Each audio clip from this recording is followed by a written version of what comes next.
Welcome to World Prism. Please subscribe and hit the bell icon for more breaking updates. Let's talk about cars and the latest twist in the India-China saga. In June 2025, China told its companies no more investing in India's booming auto industry. They also tightened rare earth exports to India, the lifeblood of EVs and electronics. This isn't random, it's payback for India's 2020 rules that made Chinese investments jump through government hoops. Now, China's making it clear economic ties are political, and they're not afraid to flex.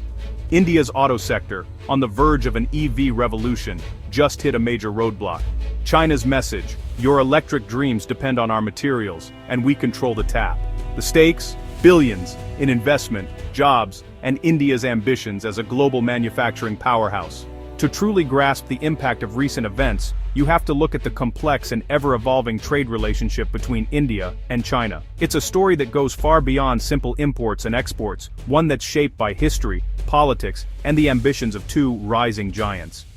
In 2024, China wasn't just another trading partner for India, it was the biggest, with trade between the two nations soaring to a staggering $138 billion every day. Goods, technology, and raw materials flow across borders, fueling industries and shaping economies on both sides. But beneath those big numbers lies a huge imbalance. China sold a massive $120 billion worth of goods to India, while India managed to export just $18 billion in return. That's not just a gap. It's a chasm, and it means China holds a lot of the cards in this relationship. This trade gap gives China serious leverage.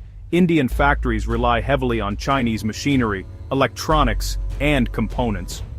If those supplies slow down, entire industries in India can grind to a halt. It's a dependency that makes India vulnerable, even as it tries to build up its own manufacturing power. In 2020, India tried to push back by tightening its FDI rules, aiming to reduce its reliance on Chinese investment in goods. But now, China's new ban is a direct counterstrike, a move that signals this economic tug-of-war is only getting more intense. The result? A high-stakes standoff where both sides are weaponizing trade and investment, using economic tools as bargaining chips in a much larger geopolitical game. Every negotiation, every policy change, is now part of a bigger contest for influence and power. And it's not just about cars or electronics anymore. This is a clash between two regional giants, each determined to shape the future of Asia, and maybe even the world. India wants to assert its sovereignty and build up its industrial strength, while China wants to remind India, and the world, who really holds the upper hand in this economic rivalry. The uneasy dance of mutual reliance has suddenly become a lot more tense. Both countries are now walking a tightrope, trying to protect their interests without sparking a full-blown economic conflict. The music has stopped, and both sides are scrambling for their next move. What happens next could reshape the balance of power in the region for years to come. What's in those ships from China? It's a question that goes far beyond the obvious. Every day, thousands of containers arrive at Indian ports carrying not just consumer goods, but the very backbone of India's industrial growth. It's not just toys or cheap gadgets. These shipments include crucial machinery, advanced electronics, and components that power everything from smartphones to power plants. Without these imports, many Indian industries would struggle to function. In 2024 alone, India imported a staggering $36 billion worth of electrical machinery and $27 billion in other essential equipment from China. These numbers highlight just how deeply Indian manufacturing depends on Chinese supply chains. These imports are the guts of Indian manufacturing. Without them, assembly lines grind to a halt, workers stand idle, and production targets are missed. The ripple effect can be felt across the entire economy, from small workshops to massive factories. But it doesn't stop there. China also controls over 80% of global rare earth processing, which is absolutely vital for electric vehicles, renewable energy, and high-tech industries. These rare earths are the hidden engine behind modern innovation. India's ambitions to lead in electric vehicles and even its pharmaceutical sector are tightly linked to Chinese raw materials. From lithium batteries to active pharmaceutical ingredients, the supply chain starts in China. In 2023, India imported $2.2 billion worth of pharmaceutical ingredients from China, making it nearly impossible for Indian drug makers to operate independently. When China imposes export curbs on rare earths, It's not just a diplomatic gesture, it's a direct threat to India's economic ambitions and future growth. The consequences could be severe for Indian businesses and consumers alike. The Make in India dream, which aims to turn India into a global manufacturing powerhouse, is at risk if critical components and materials remain out of reach. Without reliable access, self-reliance remains a distant goal. For now, India's path to true self-reliance runs straight through its biggest rival's territory, a complex journey that will shape the nation's future for years to come. India's EV dream was gaining speed, with big targets and billions at stake. But China's investment ban and rare earth curbs have thrown a wrench in the works. Indian automakers now face delays, higher costs, and a shortage of key components. Major players like MG Motor, backed by China's SAIC, are suddenly in limbo. The result? EVs stay expensive, adoption slows, and job growth stalls. The entire $120 billion auto industry is feeling the squeeze.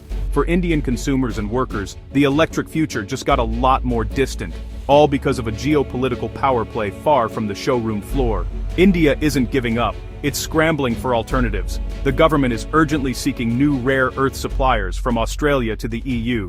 But building new supply chains takes time and money. Short-term pain is inevitable. Domestically, India is pushing to mine and process its own rare earths. Despite environmental hurdles, the Make in India push is now a necessity, not just a slogan. Companies must innovate, invest in R&D, and build local capabilities. The easy route, importing from China, is gone. This crisis could force India to build a more resilient, self-sufficient industry. But the transition will be costly and messy. The auto sector faces an uncertain, challenging road ahead. As China steps back from its dominant role in global manufacturing, Japan is seizing the opportunity to reshape the future of the auto industry in Asia. The world is witnessing a major shift, and Japan is charging in with bold moves and strategic investments. Industry giants like Toyota, Suzuki, and Honda are redirecting billions of dollars in investment away from China and into India, betting big on the country's potential to become a global automotive powerhouse. These companies are not just moving money, they're moving technology, jobs, and entire supply chains. From 2021 to 2024, Japanese investment in India skyrocketed, increasing sevenfold, while their spending in China sharply declined. This dramatic shift is visible in the numbers and on the ground, as Indian factories buzz with activity and Chinese plants slow down. Toyota and Suzuki alone are pouring $11 billion into expanding their Indian production facilities, building new plants, and introducing advanced manufacturing technologies to the Indian market. Meanwhile, Honda is making a bold move by choosing India as the launchpad for its next-generation electric vehicle, set to debut in 2027. This marks a significant shift in strategy, positioning India as a key player in the global EV race. Why this pivot? China's auto market has become increasingly challenging for foreign companies, with fierce competition and regulatory hurdles. In contrast, India stands out as the world's next big auto frontier, offering untapped potential and a rapidly growing consumer base. With just 44 cars per 1,000 people, India's market is still in its early stages. The room for growth is enormous, and Japanese automakers see a chance to shape the future of mobility for millions of new drivers. For India, this influx of Japanese capital and expertise is a lifeline, especially as economic ties with China become more uncertain. Japanese companies are not just investing, they're building partnerships, training local talent, and transferring know-how. The China Plus One strategy is no longer just a buzzword. It's a realignment of global trade, and India is emerging as the top beneficiary, attracting attention from investors and policymakers worldwide. Japan's bet on India goes far beyond building factories. It's a long-term vote of confidence in India's economic future, signaling a deep commitment to shared growth and innovation. As Japanese cars roll onto Indian roads in ever greater numbers, it's clear, India's auto future is being rewritten, and Japan is firmly in the driver's seat, steering the industry toward a new era of collaboration and opportunity. India stands at a crossroads, crisis or opportunity. China's move has exposed India's vulnerabilities, but also sparked a push for self-reliance. The hunt for new partners in domestic production could build a stronger industrial base. Japanese investment brings not just money but world-class technology and credibility.